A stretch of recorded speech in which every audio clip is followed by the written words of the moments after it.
money and the law, ladies and gentlemen. Good morning, gentlemen. Good morning. Good morning. Good looking. How you doing? Yeah, you're glowing. Can you hear everybody? Right? I'm fine. How are you guys?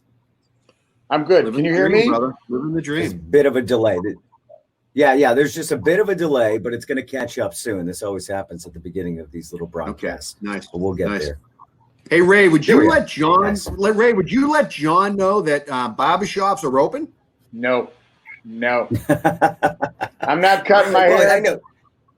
John, you've always had you have a military background, so I've always seen you, close cut with your hairstyles, and this is just ridiculous. Yeah, it's not ridiculous, as you know, Mr. Not afraid to change his hairstyle. That's true. So let's just say that.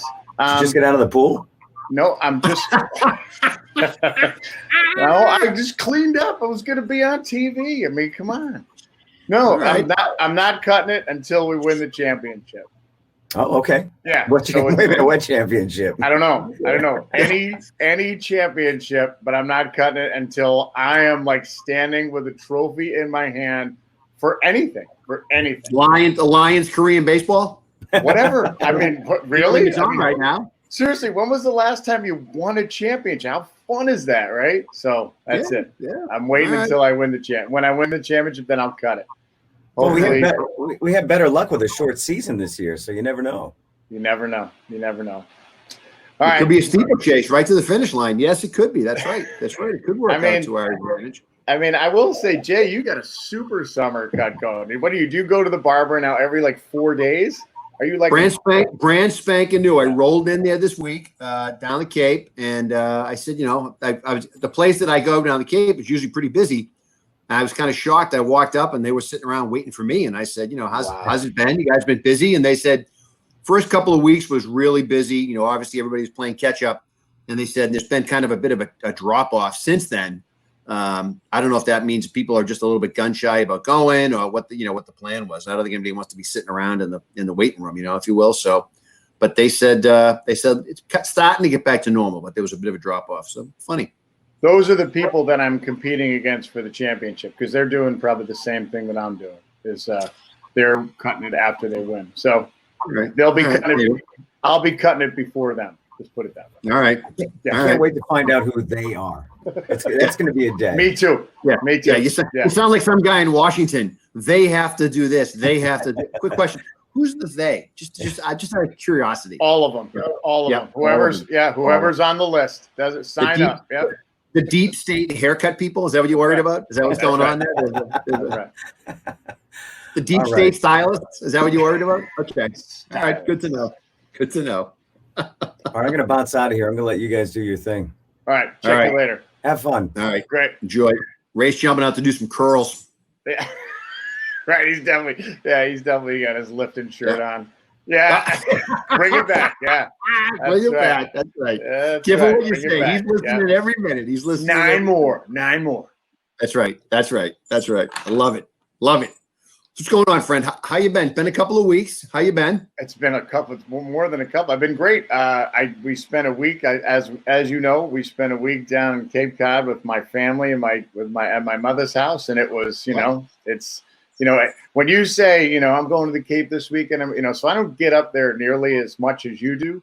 But I tell you what, it's hard to leave. It's hard to leave when it's time to go. Yeah. Well, it's. I agree with you. We've talked about this before on the show. I was telling somebody, and maybe even you and I were talking about it.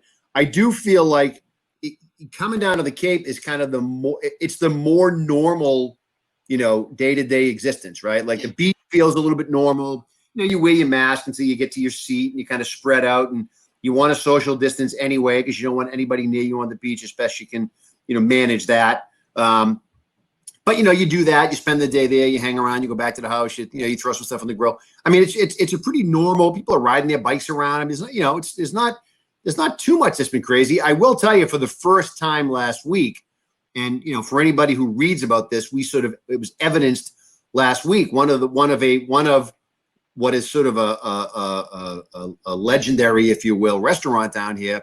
We went walking by it on Sunday night, and they were closed, which was surprising to me. Sunday of Memorial a 4th of July weekend, and it was because of staffing. Like they were struggling to. They just didn't have enough people. They just don't have enough people, and a lot of the folks who are working, and we, and again, always tip your bartenders and your servers, right, for all the obvious reasons.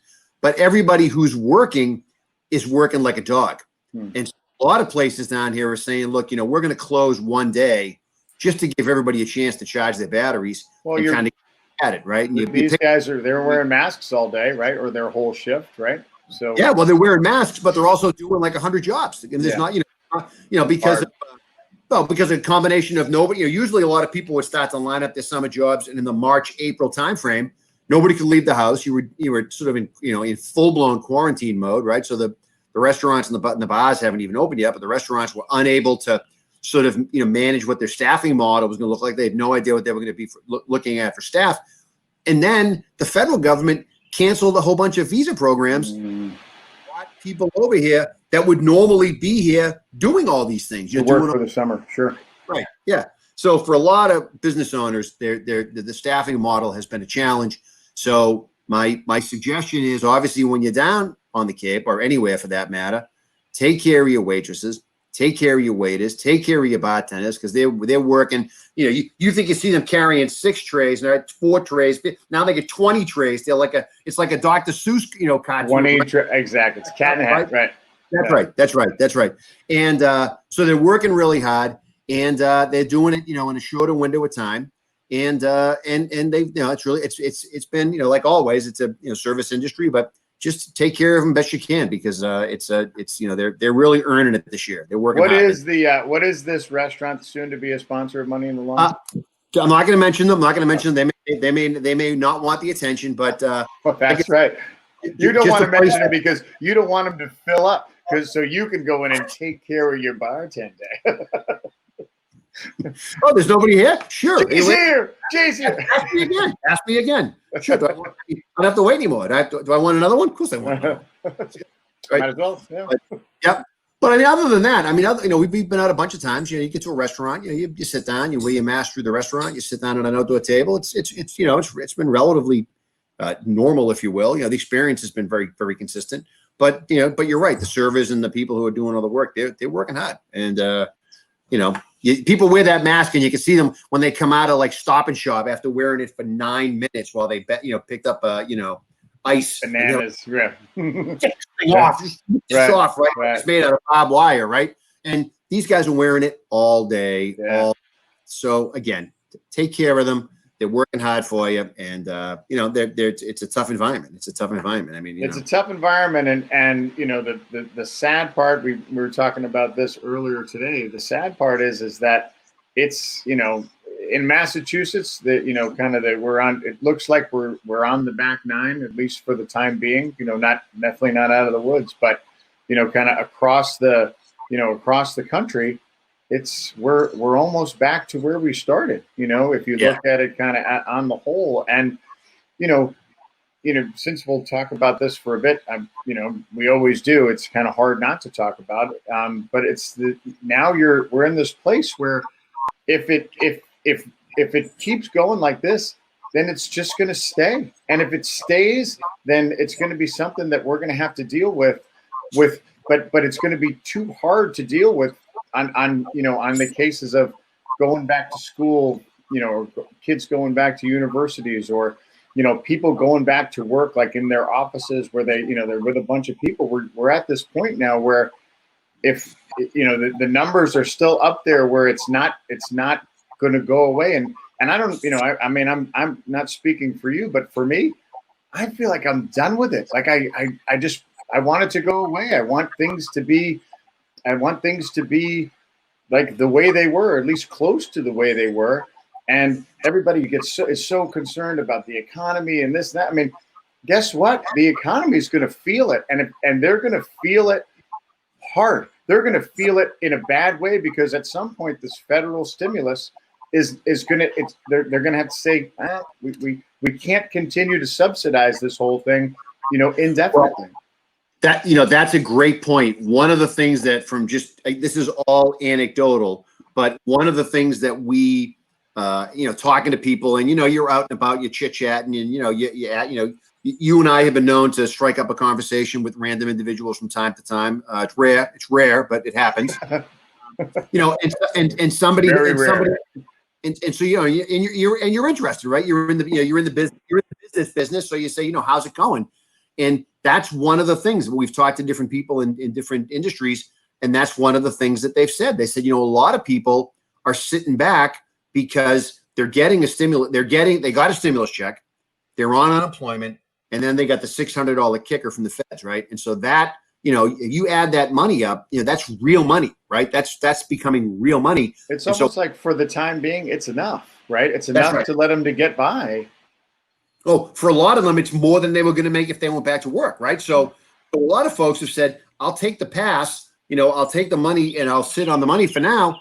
And to your point, so in a lot of ways, you won't really know what those numbers really look like and how bad things get post July 31st, right? Where, you're already hearing stories now about people wanting an extension to, the eviction moratorium and things like that. Well, I understand that. I'm sensitive to that. You and I have talked about this in the show before, but, for every person who's renting a building, there's another person who owns that building. And that person, that people are struggling to make their rent payment. I'm sensitive to that. But this person has a mortgage payment to make, right? And so that's their business, right? That's what they their do. business. That's their livelihood. And we're not talking about, gigantic, massive, corporate, rental organizations, corporate real estate entities, which, by the way, they still have a business model based on people paying their rent. I'm sensitive to that.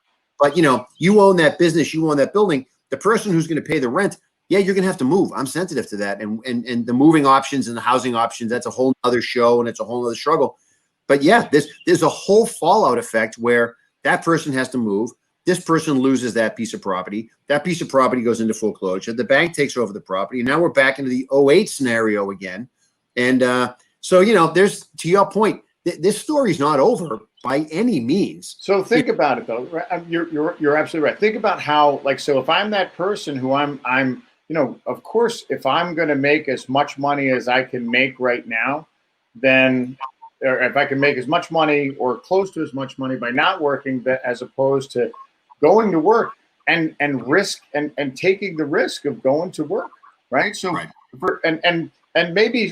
and unfortunately, maybe a lot of people don't see it that way. They see it, they're like, oh, fine, I don't have to go to work, but I'll still go to restaurants. I'll go out, and gather with big groups. I'll go to parties. I'm not afraid of the coronavirus, but many people are. This is, if we're not learning anything kind of as this thing drags out, and as in some of these states, we're starting to see these exploding number of cases, is that this is real. Like it's not the flu. It's not something that just is like, hey, yeah, you get it. And I hate it when I hear people say, oh, well, most people that get it don't get sick. Most people that get it, they're not that bad off. And that's true. The majority of the people that get it don't get sick. They don't go in the hospital, but some people do. And a lot of people do. A lot of people do. And the people that get sick, they get really sick.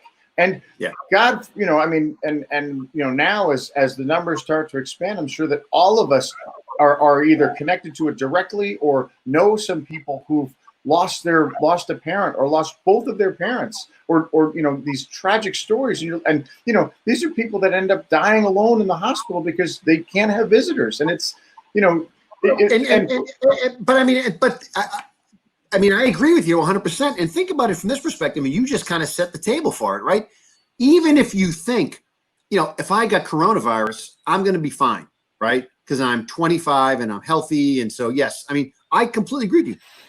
That doesn't mean that it's still not going to impact the entire economy.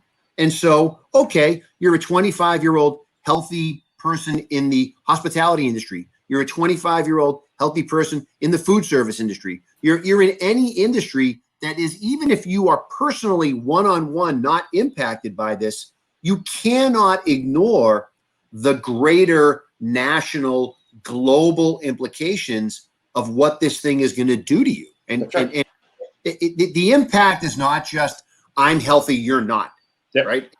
It's so much bigger than that. Yeah, because people, just like you said, people aren't gonna go to the barber shops because they're afraid. More people are not gonna go out to eat because they're afraid. Or, like right now, it's great. It's July. It's easy to have outdoor dining. Come November and December, how are you going to do that? And you look at, I mean, it's great. We went out to eat too, and I feel good. I feel relatively safe. I'm far enough away from this other table. I'm far enough. My servers got all masked up, so I feel like, okay, I don't think I'm going to get coronavirus by being at this restaurant. But guess what? The reason is because these guys are serving like 1/4 of what they normally serve. And That's so right. these guys aren't making any money right now. All they're doing is they're just getting by. They're keeping their doors open. They're keeping their people employed because the government's, giving them some kicker to do that, just so at some point, if this goes away, they can go back to normal. Because I guarantee you, the restaurant that we're talking about, or any other of these restaurants, these like seasonal restaurants, they're not going to be there next year if this continues throughout the year. They just won't. I mean, if I own a restaurant and I'm like, okay, so it's now costing me, $200,000 to keep my restaurant open, as opposed to making my $200,000 that I need to make, I'm not going to do it. It's not worth it to me. I mean, and not only is it not worth it to you, but at some point you say to yourself, look, I can't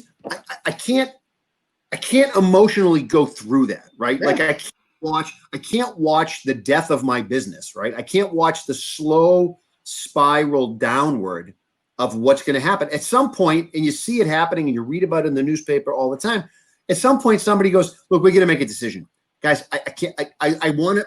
The spirit is willing, but mentally, financially, it makes no sense for me to stay in this game. I can't do it.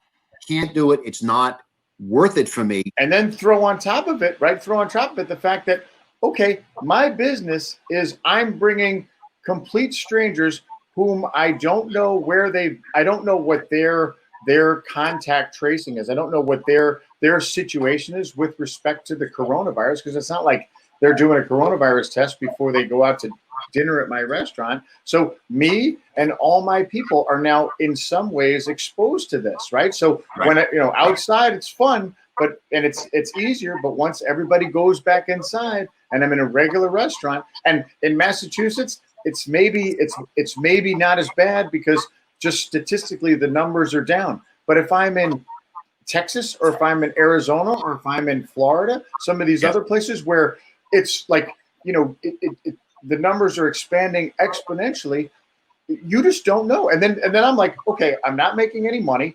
The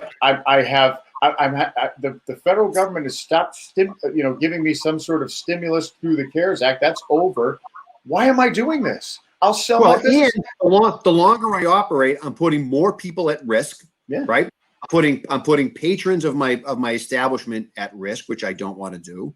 I'm potentially putting employees that I might hire at risk, which then further puts you at risk. Yeah. Right. So now all of a sudden the employee says, well, I told you I didn't want to work. Or you didn't pick up on the fact that bartender A or server B had a fever and nobody knew about it because they were asymptomatic. I mean, there's so much risk and liability where somebody would say, and what, by the way, how much are we making? What are we doing for this? Yeah. Barely breaking even. I mean, from a pure ROI perspective, you'd say, you got to find another business. You got to do something. It's not worth it. It's not worth and it. by the way, sell this. And by the way, we're arguably 7.5 months into this, and there's still no organized federal response to how we should all be behaving. There's 50 individual responses. Yeah. Some of which are going well, some of which are a train wreck. But there is no coordinated federal response to say this is how we're going to do this. And remember way back when it started. And even if there is, by the way, nobody cares. Everyone's flouting it. Nobody cares. Yeah. Remember way back when it started. Remember when you saw Wuhan, China, locking the city down, like locking it down, like nobody in, nobody out. And we're like, woof, look at that. That's crazy. Can you imagine that? That must be horrible. That's right. So now, 7.5 months later, you have the United States, which has what are we, like a 3% of the world population or 5% of the world population. We have over 20% of the recorded number of coronavirus cases and more than 20% of the deaths related to coronavirus. And we are the biggest, richest, smartest, most, democratic, we're, the best country in the world. And look at it. It's a circus. And it's not, and we can all like point fingers and say, it's this, and this. At the end of the day, just look at the numbers. You and me, we're numbers guys, right? Look at the numbers. Everything else, all I'm looking at, if I'm like that guy who's like that accountant who just has got his glasses at the end and says, when you go in and say, I can't believe I'm not making any money, he says, well, here you go. Let me show you why. Because you're spending too much money. It's not rocket science. And here we are, and we're the same place we were at the, in the middle of April. And at the end of the day, the saddest part is, what's the plan? What's the solution, right? And it's like every day we make it up. To your point, if and I'll, I think that Massachusetts has done a very good job with this, right? So if Massachusetts has done a very good job with this, is that countermanded by the fact that other places are doing a terrible job? I mean, we don't exist in a bubble, right? Massachusetts just can't just say, oh, we're just going to do our thing. Everything's fine. I don't really care what's going on in some of these other hot spots. Not a big deal. That's not how it works, right? It just doesn't work that way. We're not. And so if you see it, and by the way, other countries that we have to deal with, guess what they're basing all their decisions off of? Yeah. Oh, that's that thing called science, right? Yeah. And all their decisions based on that. So you talk about being out of step. So you have no national standard. You have no plan, no coordinated effort. And then on top of that, in many cases, you're going completely in the opposite direction of other countries around the world that are like, we're going to take a very clinical, a very measured response to this. You guys can keep swinging from the chandelier all you want. Sure. That's fine. But we're going to kind of get on a different path.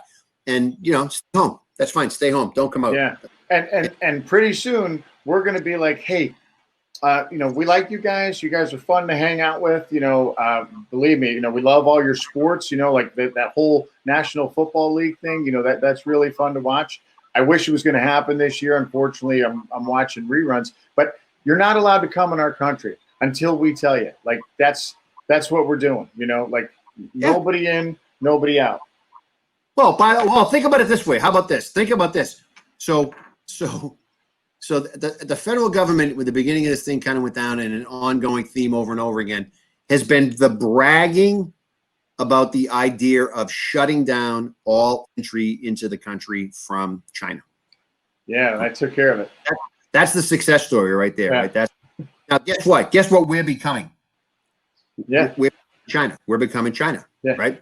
Someone's going to make their bones on the other side of the pond by saying, by the way, we've shut down all entry to the country. No American and so you compare like that, and we should go to break. I know this is we're on a roll, but I'll stop us at this.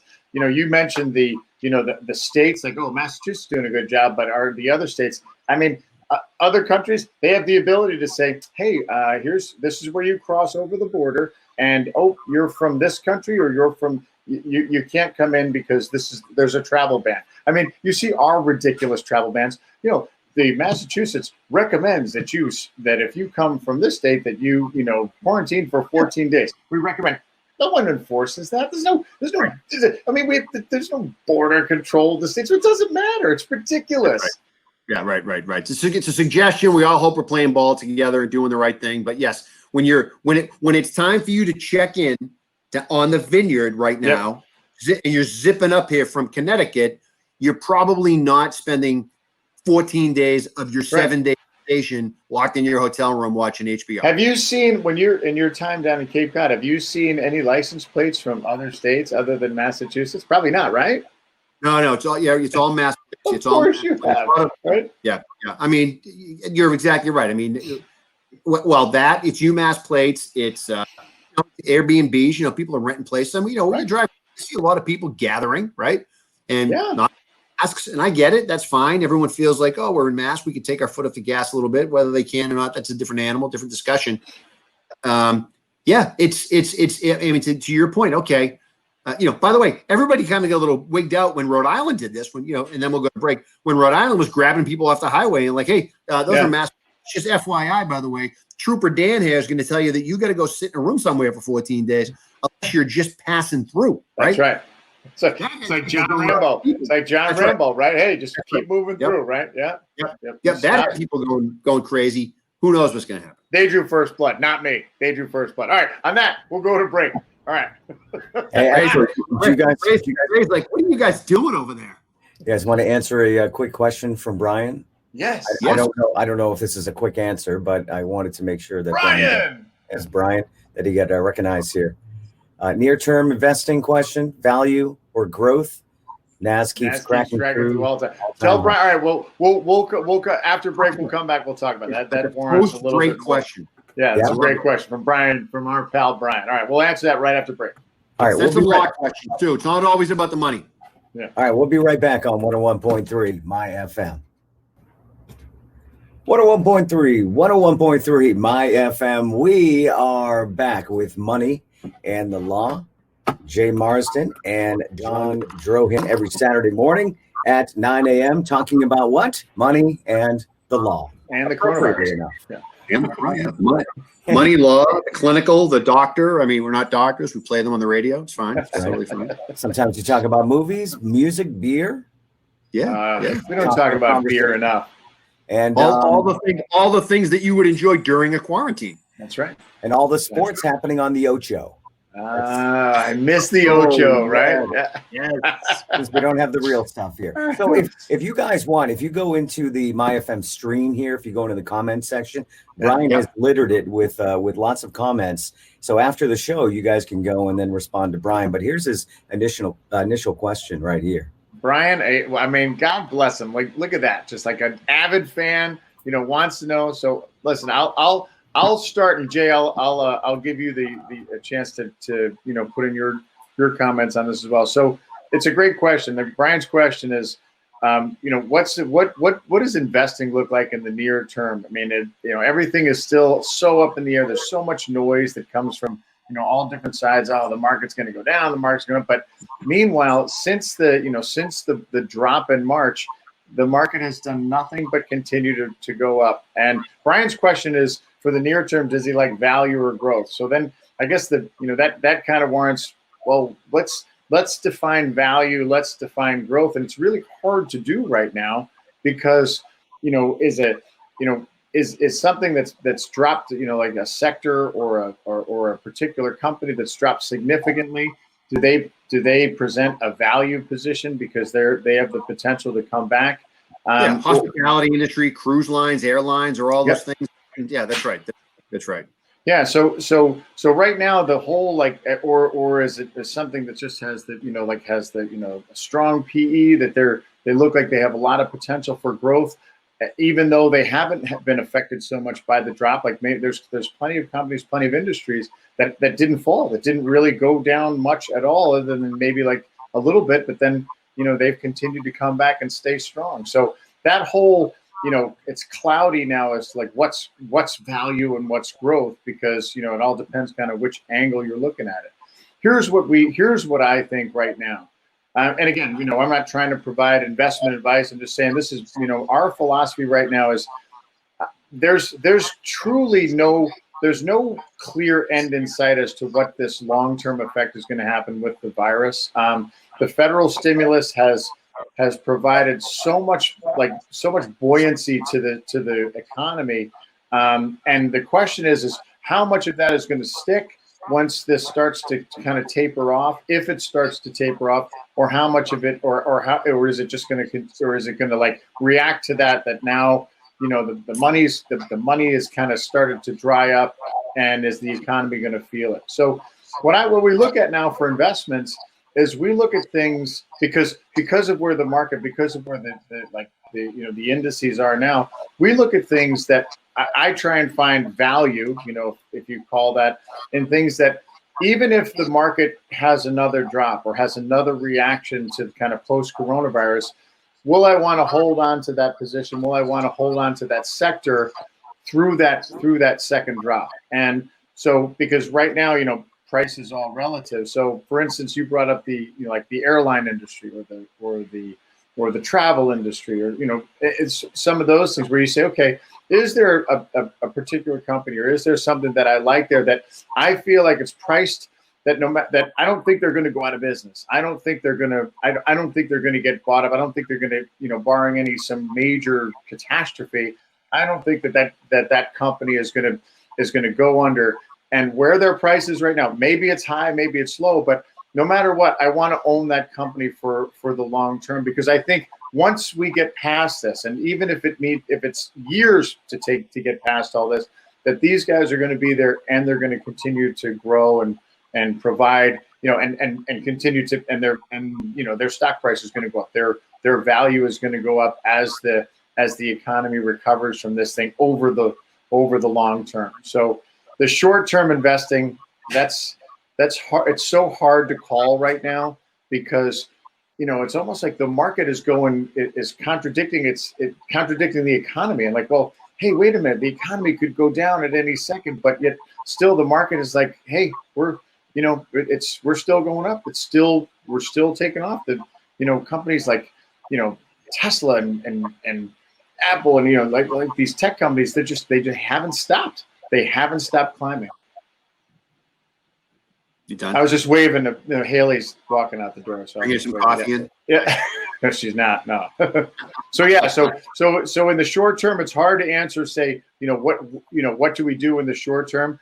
I like the idea of having some, if for lack of a better term, some dry powder on the sidelines in the case that the market shifts and then some true value presents itself. But right now, I like things that I know if we're going to buy something now, we're going to buy it because no matter what, I want to hold that. I think it's positioned well that no matter what the economy does, no matter what the market does over the next 6 to 12 to 18 months, I still want to hold that position. Well, as usual, we agree on the philosophy. I think the challenge you have to worry about is this idea of playing this market, right? The way that we've sort of counseled folks is to go back and say, let's revisit take the pandemic, put it aside. Let's revisit the goals. Let's revisit the objectives. Let's revisit the time frame. Let's revisit the risk tolerance, and let's see where we're at. If those things have changed, then there might need to be some adjustments or some tweaking to the portfolio. If those things are all the same pre-pandemic, that nothing is really different. Our strategy always is diversification. You'll have both in your portfolio. You'll have a growth sleeve, you'll have a value sleeve, you'll have a small cap sleeve, and you'll have them in there because, to John's point, in the short term or the long term, the market doesn't know that you own it, doesn't really care, and it's going to do what it's going to do. So it's all about diversifying your portfolio, spreading your allocation out so that you're touching on a lot of different, the very familiar, some people would say time-worn, eggs in different baskets phrase. And then if you're inclined to pull some, the overweight game of, do I overweight to value? Do I overweight to growth? I think that's like spinning the wheel, right? And you say to yourself, I don't know what's going to happen.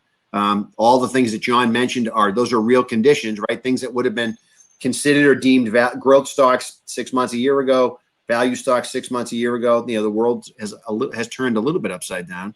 So I would stay away from the idea of you need to adjust your philosophy from an investment perspective in this market, other than to say, go back and control what you can control. What about your situation is different, or what is not different, and then adjust course accordingly. But I would be leery about this idea of that you can somehow play the market in this environment. Now, that's different than what John just mentioned, which is, are there some companies out there, if you're into the individual company game, to look at and say, there's real value there because of, John's point. If you loved it at 70, do you really love it at 35, right? And that's a different analysis. And I think that some of those industries that were probably the most hardest hit probably are the ones that have the most difficult time answering that question.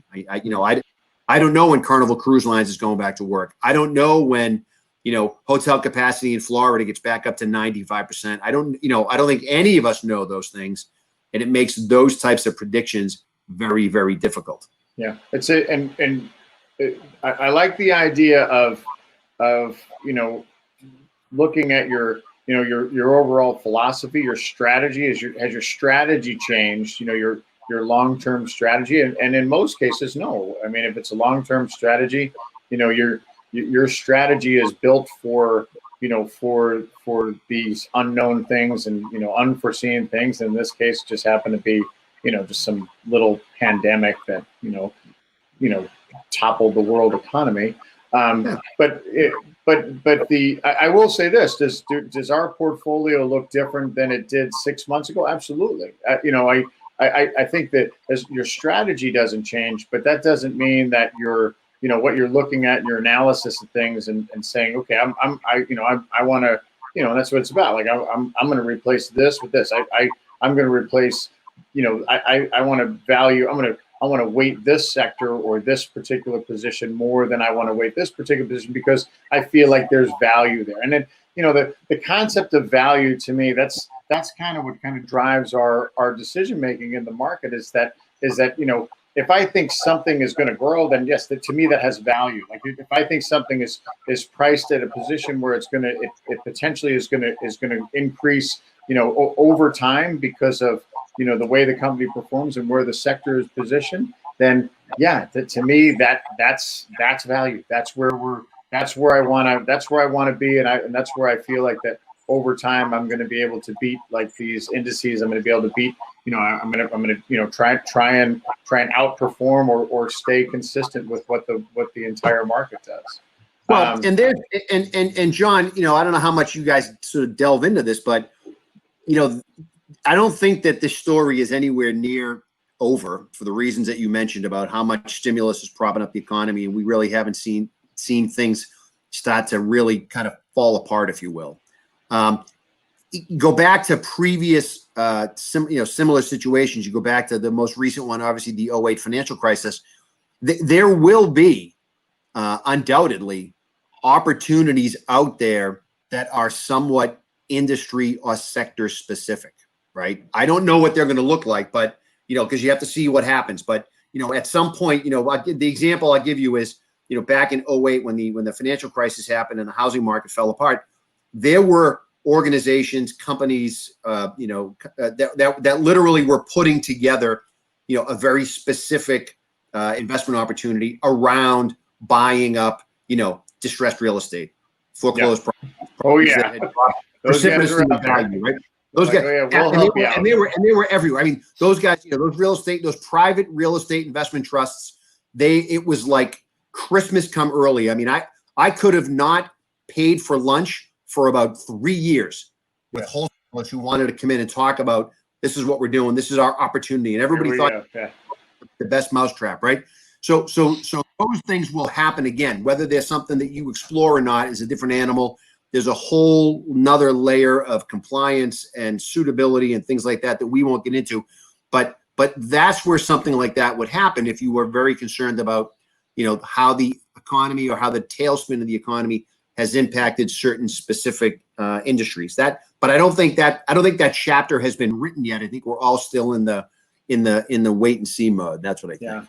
Yeah. So I don't know how much that answers the question. I think it'll Jay's right. There's opportunities out there, and if you look back 3 months ago, people could there's people that have probably made a significant amount of money because they decided to buy, this particular company or this particular sector, and it's come back. It maybe hasn't come back, as much as you would have liked it to, but there has been some significant rebound in the entire market. Now, how that is going to look, 3, 6 months or a year from now, that's the $1 million question that nobody really knows the answer. You also got to be very careful. I mean, that's always, we always tell people, look, if you have this itch that you need to scratch about buying something that you want to kind of take a chance on, you got to parcel out a part of your positions or a part of your portfolio to do that with, right? You're not going to go all in, right? You know, you're going to say, look, I got some, we call it your mad money. I get some mad money, whatever that number is, 10 grand, 20 grand, whatever it is. Ideally, in Jay's case, that's what Jay finds like underneath the seat of his car. All right, what is this? Oh, yeah. I left my mad money in the car. Kids, what did Dad do with his mad money? Yeah, mad stacks. He calls it his dad money. So that you would parcel that out. You'd say, look, I got a couple of bucks here in an IRA or something like that I want to kind of take a flyer, or I want to bend my portfolio to a particular position based on what's going on in the market. But that involves very active. You know, you got to pay attention to that. That's not a buy and hold strategy. That's I'm going to play around with some of this money and do something with it. And sometimes it doesn't work. Sometimes people, you know, you got to be prepared for, I zigged when I should have zagged. Which strategy is the one that's most, you know, comfortable to you? And the other question was the college tuitions coming up. You know, if college tuitions are on the horizon, that's money that's got to be put aside. Sock that away. That is not one of those, you know, we're going to make a bet on growth or value and pay for 4 years of college in a week. That's something that needs to just be locked and loaded, because you don't want to tell your kid you can't go to school because dad bet wrong, right? I mean, that's like a Foxwood strip, you know. So don't do that. My dad was pretty much the worst investor that I knew. I can remember him saying, I got a sure thing. I know this guy. It was always, I know this guy down at the firehouse. I know this guy. I got a guy. We were lucky that he didn't get too much dad money. He wasn't given too much dad money to go and I want to say he invested in some company that predominantly made Madonna movies. And right back then, back in 1980, Girl production. Is that what it was? Back in 1985. How could you miss on that? How could that not be a home run? Right, Madonna movies. You know, just go down the line. Madonna movies, Nike, Amazon, all of those. Yeah, Apple, all those big, all test of time. All S&P 500. Not that Madonna hasn't stood the test of time, but her movies were awful, god awful. Yeah, that's another show. That's a whole other show. That's a whole other show. What else on the Corona front we covered, the money front we covered. Again, you know, it's all about making sure your portfolio is positioned where you are positioned. You know, don't react to a lot of stuff. You want to focus on the big picture. I will say this. So on the law front, since that's what you're obviously wanted me to say something about. Thanks a lot. Appreciate that. One of the things that we're pushing right now for our entire, you know, the main effort family right now is we are revisiting. Once again, but now it's time. It's time to kind of stop talking about it and to start doing it. So every one of our clients is gonna review with me their at least their fundamental estate plan, and I'm gonna say, look, this is something we need to talk about. This is something we need to say. You know, where are you at in this? Because I'd like to order a bigger boat. How many times have people said, "Oh yeah, we're good. We did this."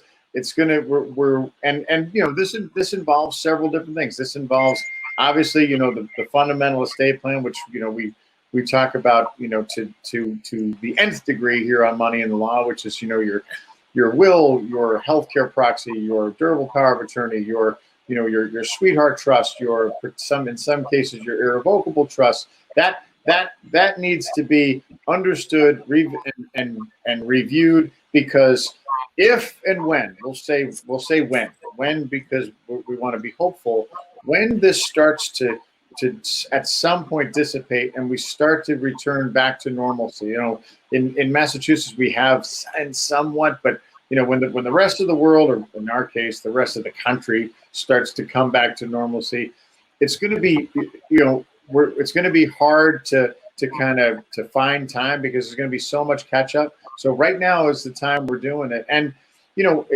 it's going to be. It's not hard. It's not a difficult thing to do. It's like, hey, let's talk about it. Pull it out.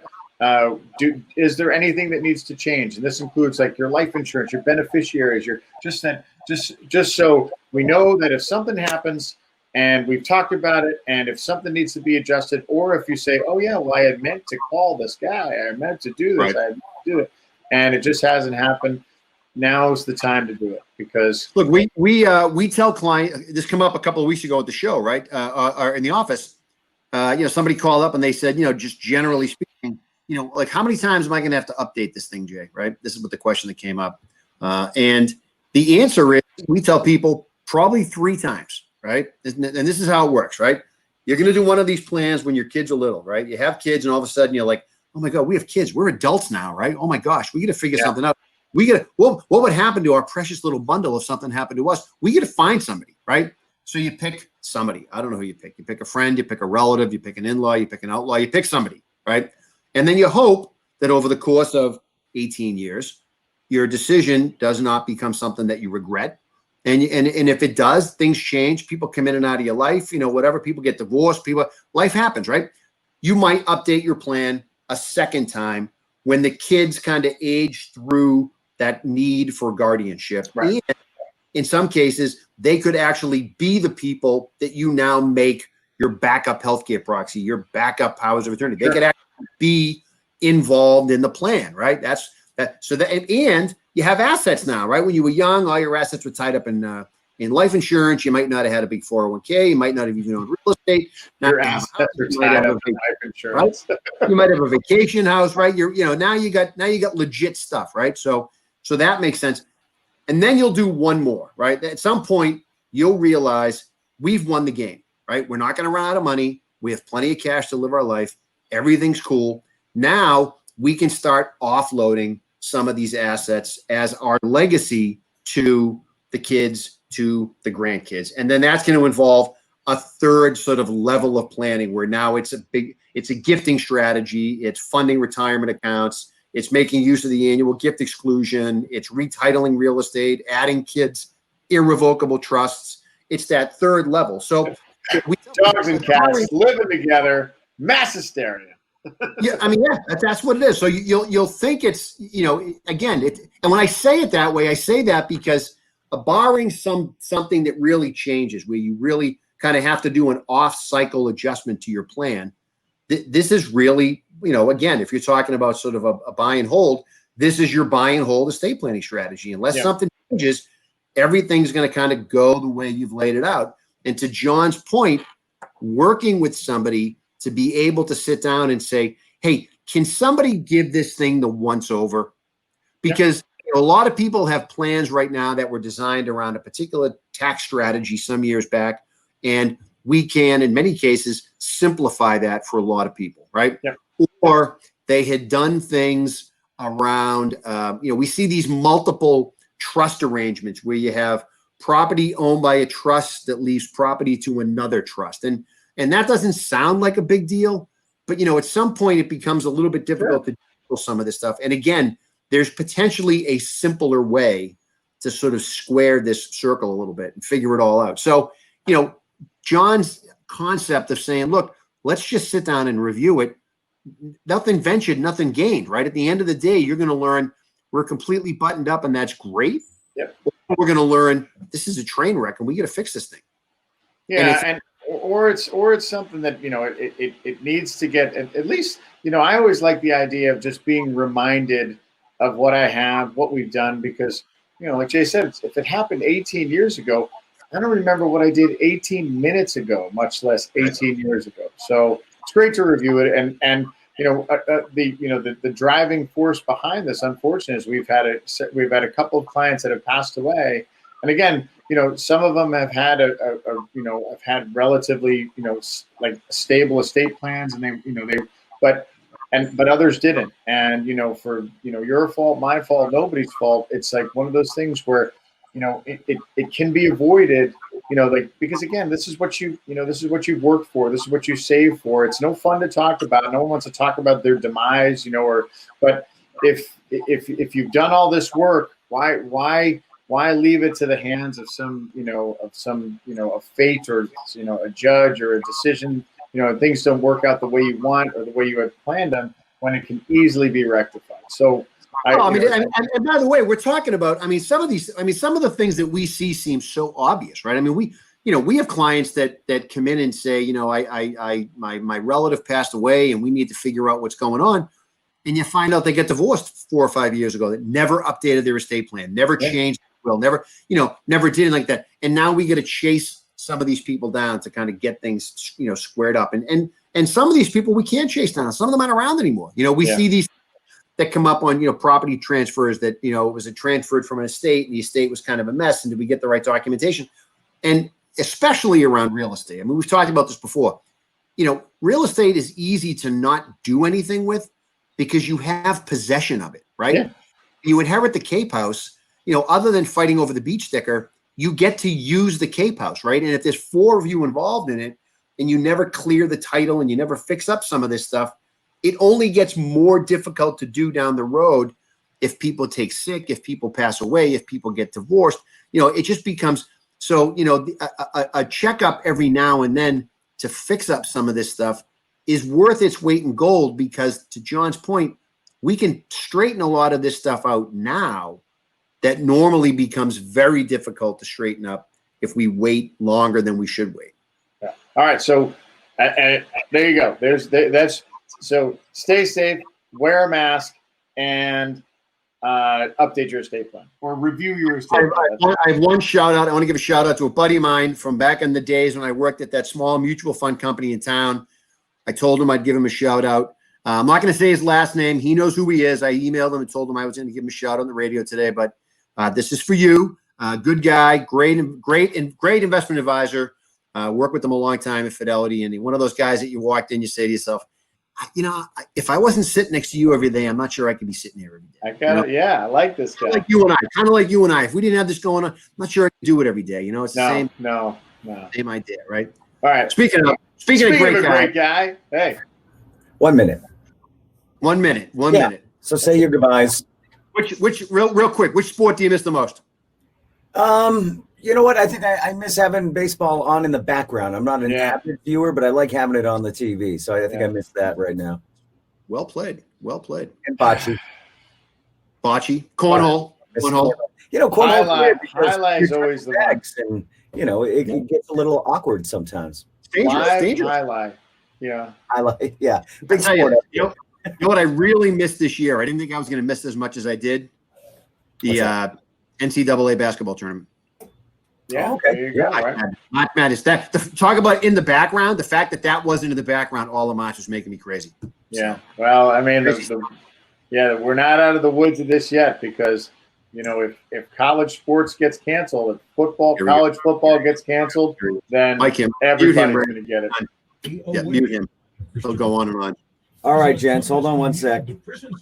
I'll mute you. So we're off the air, but we're still on Facebook. Yeah. We'll put you on Facebook. I'll mute you. Yeah, this is those Casey Kasem ones, right? This is like the Casey Kasem, like, how do you get me? I mean, one of my favorite things. I remember when the internet first came out, like that sound clip came where he lost his marbles. Right? He's like, this is because his voice. Remember, that's all you listen to when I couldn't wait for American Talent. You talk about background music. You talk about this whole soundtrack of your life stuff, right? Those things bring you back. You're listening to American Talent. If you get a chance, look up the Bill O'Reilly meltdown as well. Oh, that's another good one. That's right. You expected it from him, but you didn't expect it from Casey Kasem. Right. Keeps so mild mannered, right? Those are the guys that usually snap, right? That you read about in the newspaper. Here's a long distance like a quiet guy. He seems so nice. All right, we're gonna sign off Facebook here. All right, we'll check you later. Yeah, next week. Have a great weekend. Bye. See you later.